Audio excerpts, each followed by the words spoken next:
Hi friends, me you and our വേൾഡിലേക്ക് എല്ലാവർക്കും സ്വാഗതം. ഇന്ന് നമ്മൾ ഉണ്ടാക്കാൻ പോകുന്നത് സിമ്പിൾ റെസിപ്പിയായ പാലക് തോരനാണ്. സിമ്പിൾ ആണെങ്കിലും ഇവൻ്റെ ഗുണങ്ങൾ ഒരുപാടുണ്ട്, സോ സ്കിപ്പ് ചെയ്യാതെ കാണുക. ഇതിനാവശ്യമായിട്ടുള്ള ഇൻഗ്രീഡിയൻസ്: ഒരു സവോള, 2 വറ്റൽമുളക്, 1 തണ്ട് കരിവേപ്പില, കുഞ്ഞുള്ളി 4 എണ്ണം, തേങ്ങ ആവശ്യത്തിന്, 1 പച്ചമുളക്, കുറച്ച് ജീരകം, ആവശ്യത്തിന് ഉപ്പ്, വെളിച്ചെണ്ണ.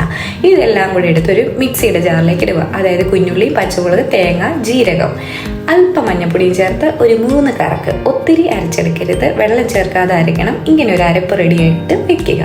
അതിനുശേഷം ഒരു പാൻ എടുത്ത് വെക്കുക.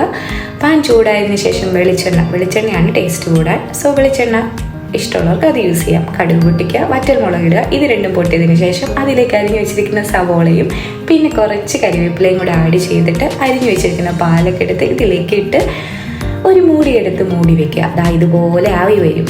ഒരു 4 മിനിറ്റ് കേട്ടോ, ഒരു 4 മിനിറ്റ്സ് മൂടി വെച്ച് കുക്ക് ചെയ്തിട്ട് തുറന്ന് നോക്കുക. അപ്പം വെള്ളമൊക്കെ പോയി ഈ ഒരു പരുവത്തിൽ എത്തിക്കഴിയുമ്പോൾ നമ്മൾ നേരത്തെ അരച്ച് വെച്ചിരിക്കുന്ന അരപ്പില്ലേ, അതെടുത്ത് ഇതിലേക്ക് ഇടുക.